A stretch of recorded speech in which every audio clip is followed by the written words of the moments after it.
Esta emisora les da la bienvenida al programa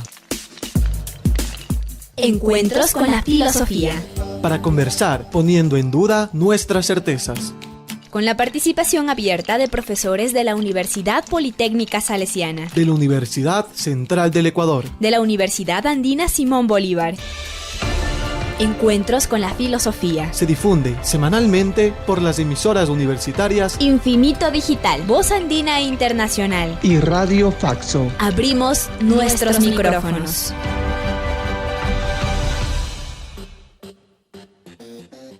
Bienvenidos y bienvenidas al programa semanal Encuentros con las Filosofías. Les saluda Edison Aguilar Santa Cruz. Es un gusto volvernos a encontrar ahora en una serie temática. Una serie temática tiene el propósito de acercarnos a temas filosóficos poco conocidos o ignorados para propiciar diálogos con otros saberes, sentimientos y conocimientos u otros territorios de pensamiento. Saludo a Tito Chela en la cabina de Radio Voz Andina Internacional. Saludo también a Miguel Macías Moreno, con quien compartimos la conducción del programa. Buen día, Miguel. Buen día, Edison. Damos una cálida bienvenida al invitado de esta semana, Fernando Albán. Él estudió literatura en la PUCE y posteriormente filosofía y lingüística en Lyon y en París, Francia. Fue fundador y miembro del comité editorial de la revista de ensayo y poesía País Secreto, editor de la revista de teatro experimental El Gong y director de las revistas Trashumante y Elixis. Ha publicado los siguientes libros: La mirada animal, de 2019, el poemario Iris Negro, 2016, Pasos de Frontera, 2014, El sujeto y la ley, 2012, La utopía republicana, 2011. Ha sido autor-editor de los libros colectivos La cuadratura del círculo, 4 ensayos sobre la cultura ecuatoriana, en 2006, Fulgor del instante, aproximaciones a la poesía, de Iván Carvajal, de 2008. Desde el 2000 hasta la actualidad es profesor investigador de la Pontificia Universidad Católica del Ecuador. Bienvenido, Fernando. Muchísimas gracias por la invitación. Muchísimas gracias, Edison. Muchísimas gracias, Miguel. En el encuentro de hoy, y como parte de la serie temática Democracia, conforme la ha denominado Fernando, ya vamos a dialogar acerca de la democracia y Platón, o en Platón. De tal manera que la primera pregunta, presentación del tema para Fernando es: ¿por qué esta relación o esta investigación de qué tiene que ver Platón y su influencia en el pensamiento acerca de la democracia? Adelante, Fernando. Bueno, muchas gracias. Simplemente, antes de comenzar propiamente con el tema, señalar que en la pequeña biografía que les envié, no consta toda la publicación de mi último libro, que es un libro, un estudio que hice como un proyecto de investigación en la Universidad Católica, que es sobre la obra de César Vallejo, el poeta peruano, el extraordinario escritor, poeta peruano, en donde yo conjugo la acción escritural del poeta con el cronista, porque hay esta coincidencia en Vallejo, ¿no? Fue un extraordinario cronista y un extraordinario poeta, y se le conoce más como poeta, pero en este libro yo hago esta conjunción de estos dos vertientes, digamos, de su trabajo intelectual y como escritor. Entonces, ese libro estará por ser objeto de algunos lanzamientos en este año, y es eh, al que estarán invitados todos. Bueno, sí, el propósito un poco de este espacio, de este encuentro, de estos diálogos que se van a ir sucediendo, es poder, no sé si poner en claro, pero poder poner de manifiesto el, el desarrollo, digamos, los orígenes, el desarrollo del pensamiento político en el marco de la tradición filosófica occidental, ¿cierto? Entonces, obviamente, con esa perspectiva, el recurrir a Platón es ineludible, ¿sí?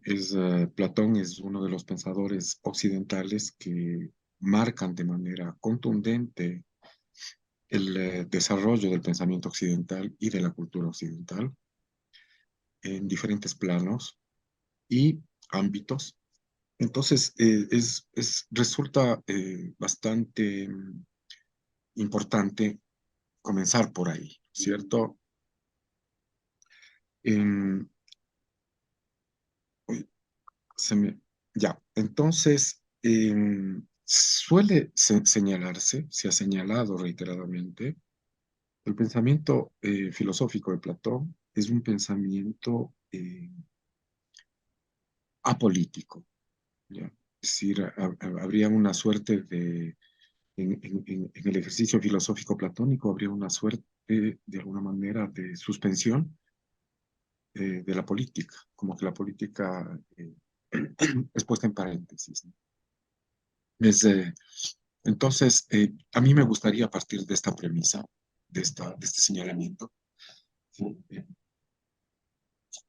E ir un poco encaminando la reflexión sobre la política desde ahí, ¿cierto? Asumiendo esta tesis, ¿no? Platón, en la filosofía platónica, la política queda suspensa. Ha sido como, eh, veamos cómo, ¿de acuerdo? Entonces, hay, para entender cómo funciona, cómo se pone, qué es lo que Platón busca en su ejercicio filosófico, es importante señalar que se trata de un pensamiento dicotómico, ¿sí? Que además, en esta dicotomía en la que se estructura el pensamiento platónico, siempre hay un ordenamiento jerárquico. Hay opuestos, es un pensamiento positivo, que funciona sobre la base de postular opuestos, ¿sí? Entidades opuestas. Y en el marco de en el marco de esta estructura de oposición, de este juego de oposición, siempre hay un término de la oposición que domina al otro, ¿cierto? Y esto además se ha convertido en lo sucesivo en una de las improntas de la racionalidad occidental. La racionalidad occidental en su eje más institucional, ¿cierto? Y eso tiene que una cierta relación ya con el ámbito de la política, eh, funciona estableciendo opuestos, ¿sí? Entidades que están jugando o poniendo en juego esta relación opositiva, y una de las cuales, un miembro de la oposición siempre se pone al otro, domina al otro, ¿cierto? Entonces, en el caso de Platón, esto tiene que ver con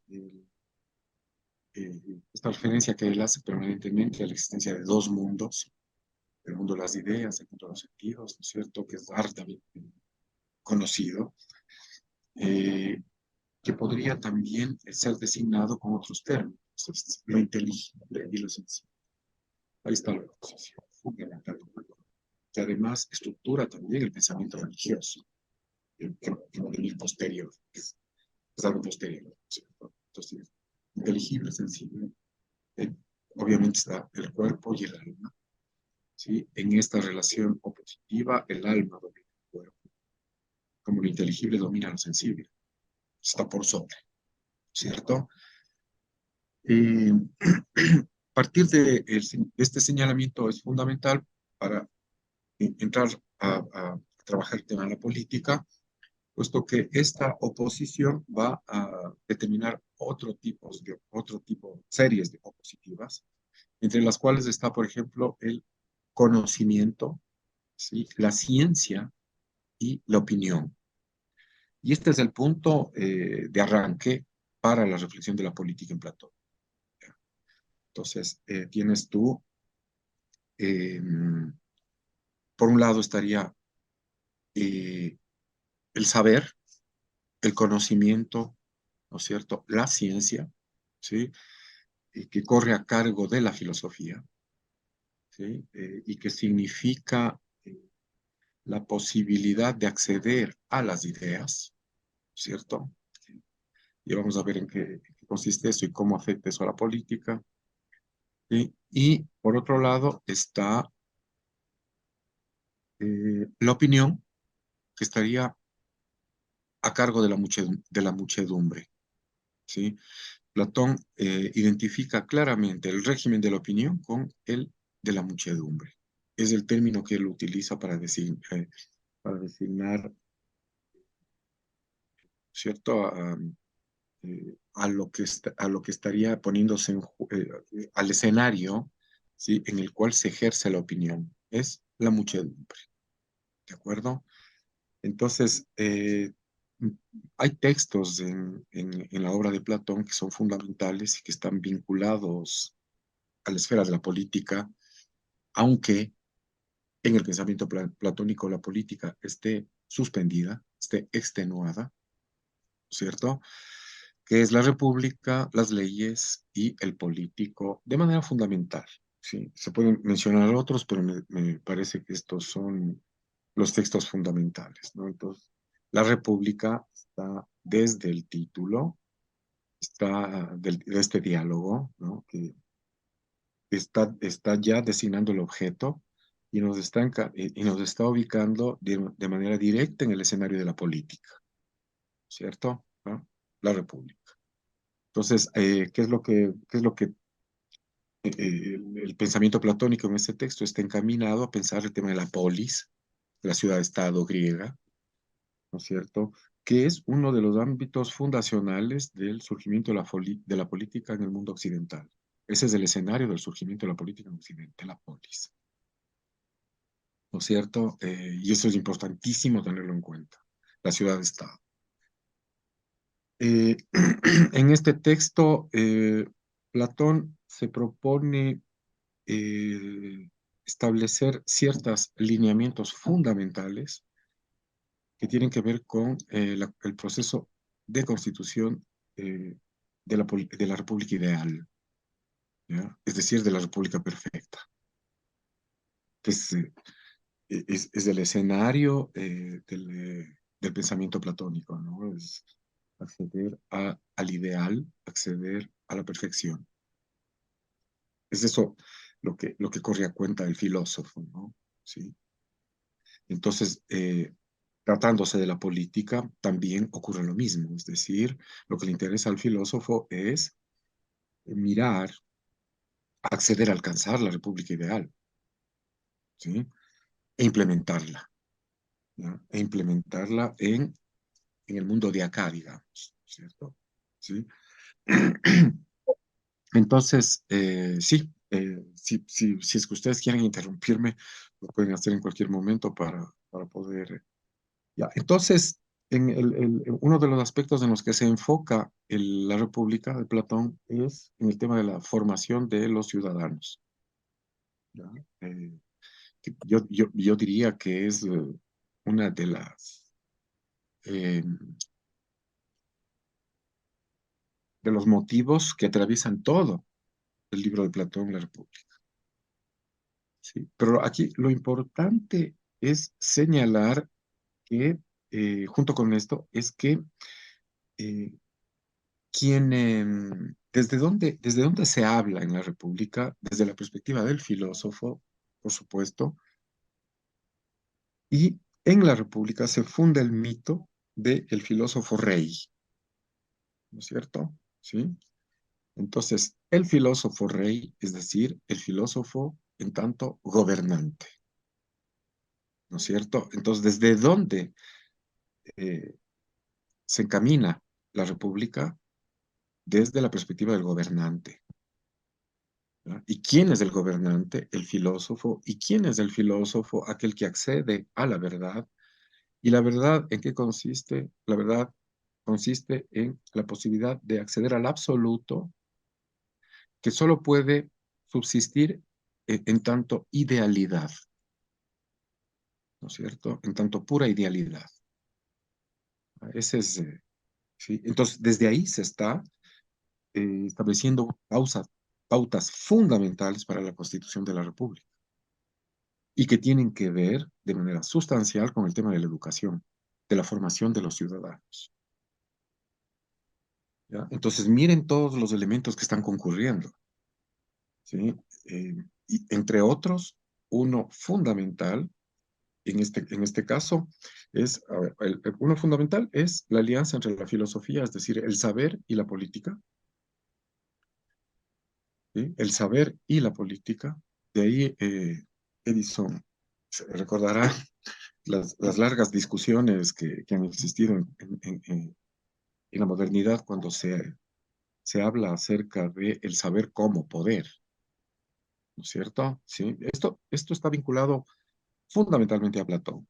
Esto encuentra sus inicios en el pensamiento platónico. ¿Ya? Saber es poder, se dice, ¿no es cierto? ¿Cuál es el escenario a partir del cual surge este, este, yo diría incluso este mito, ¿sí? Este mito político filosófico es Platón. ¿Ya? El ejercicio del poder, el ejercicio del gobierno entraña saber, ¿no es cierto? Bien, entonces, ¿quién sabe? El filósofo, ¿sí? Y como pues, y puesto que, como señalamos, el pensamiento de Platón es dicotómico, es opositivo, tiene que haber un ámbito de no saber, ¿no es cierto? De carencia del saber, y ahí está la muchedumbre, está la opinión, ¿no es cierto? Y yo diría que se desempeña en el ámbito de lo puramente sensorial, que no puede acceder al ideal. Esa es la marca definitoria de la muchedumbre. Quedémonos con ese término, ¿no? Con el término de muchedumbre, es bastante interesante, ¿ya? La muchedumbre. Entonces, ¿qué hace? ¿Qué ocurre? ¿Qué se pone en juego? ¿Qué se significa en el plano de la muchedumbre? La opinión. Y la opinión es carencia de verdad, ¿cierto? De ahí posiblemente se justifica el hecho de la necesidad de la educación, ¿ya? El énfasis puesto en la educación, en el plano del ejercicio del poder eh, del gobierno, ¿sí? ¿No es cierto? Entonces, ¿de qué se va a ocupar el gobernante? Entre otras cosas, de establecer los lineamientos básicos, fundamentales de la formación de los ciudadanos, es decir, el ejercicio del gobierno, del poder, está profundamente vinculado al tema de la educación. Desde el origen, desde sus comienzos hasta ahora, hasta nuestros días.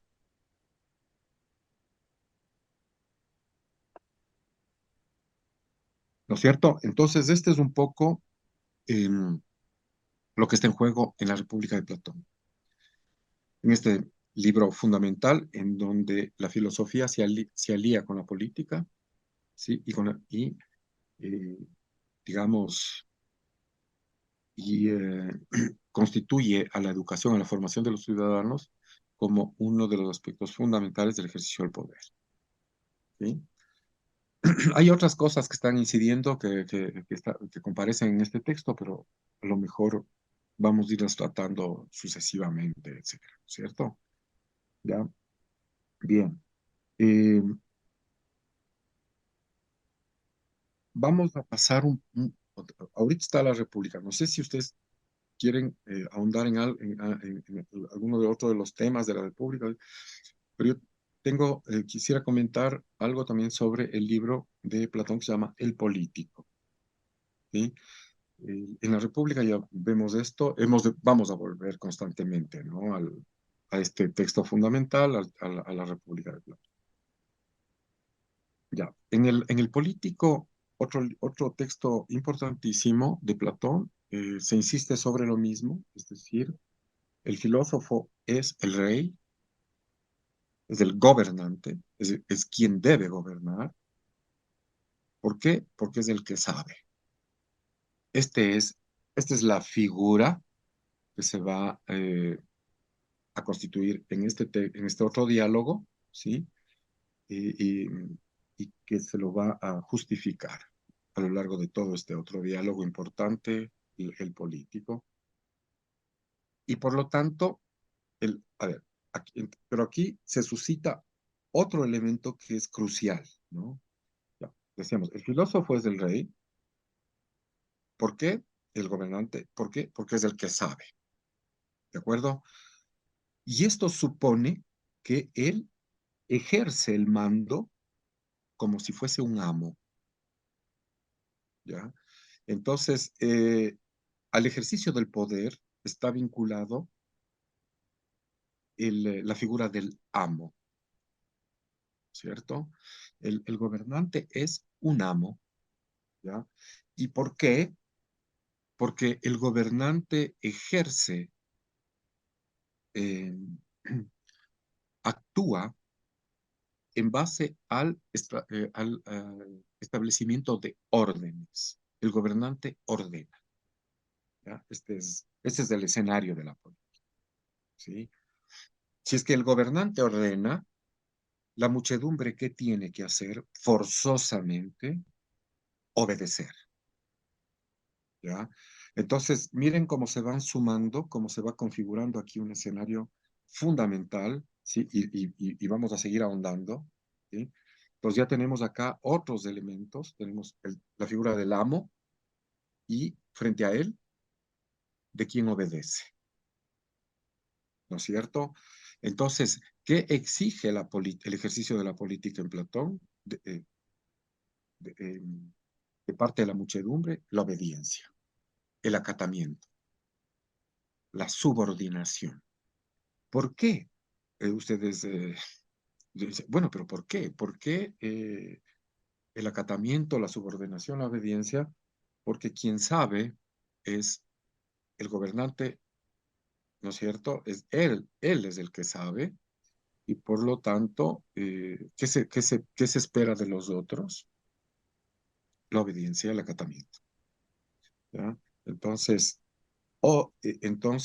el ejercicio de la política supone la obediencia de parte de la multitud, de la muchedumbre, perdón. La multitud es un concepto que lo hemos de trabajar luego.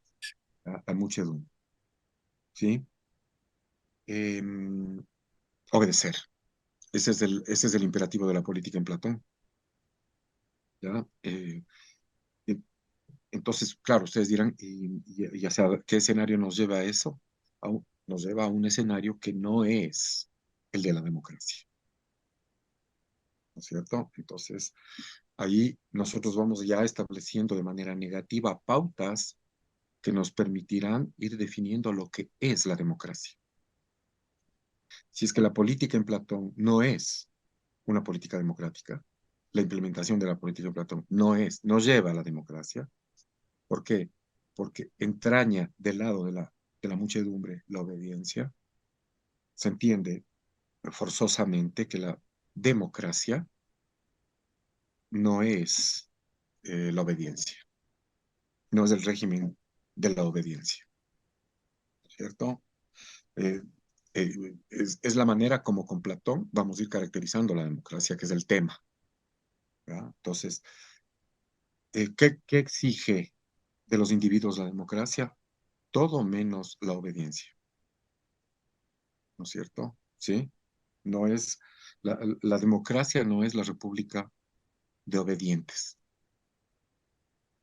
Esa sería una de las premisas que están jugándose acá, ¿cierto? Ahora, el, em, el filósofo accede a la ciencia. ¿De qué ciencia se trata? ¿Sí? Ustedes dirán, sobre esto podemos ahondar, pero en cuanto al gobernante, en cuanto al filósofo rey, se trata de la ciencia del comportamiento, ¿no es cierto? Entonces, aquí se suscita una cuestión que es escasamente interrogada y a la hora de la discusión, incluso en nuestro tiempo, se la asume y se la pasa casi sin criticidad, ¿ya? ¿Qué significa una ciencia del comportamiento? Yo hago esta pregunta y me la hago a mí misma y hago a las personas que nos están viendo. Eh, la ciencia del comportamiento es algo que está profundamente apuntalado en nuestra actualidad, ¿ya? Hay una serie de saberes que apuntan a la ciencia del comportamiento. La economía, ¿cierto? Psicología, etcétera. ¿Ya? Ahora, miren ustedes cómo en Platón la ciencia del comportamiento está vinculado al ejercicio del poder. Claro, ustedes dirán, bueno, esto ya de alguna manera va a formar parte del itinerario de pensamiento de Foucault, ¿cierto? ¿Ya? Pero esto ya está en Platón, ¿cierto? Por eso el Platón es un referente fundacional, ¿no? Bien, ¿qué sabe el gobernante? ¿En qué se ejerce, digamos, en qué ámbito se despliega su saber en tanto gobernante? ¿Sí? En la ciencia del comportamiento, ¿ya? Eh, este, este, este es otro elemento que se añade, ¿cierto? ¿Ya? Eh, entonces, ¿cuál es el propósito de haber alcanzado este saber en cuanto al gobernante? ¿En qué lo convierte? ¿Qué hace este saber de él? Lo convierte en un pastor, ¿ya? Con todas las implicaciones religiosas que pueda tener este señalamiento, ¿cierto? Aunque Platón es anterior, ¿no es cierto? ¿Qué es? Eh, el, el, ¿Qué es el rey? ¿Qué es lo que debe hacer el rey en la polis? El filósofo, el que sabe, el que detiene, el que, ¿no es cierto? El que, ¿cómo se dice? El que posee esta ciencia del comportamiento, ejercer su acción sobre la muchedumbre como si fuese un pastor y ellos un rebaño.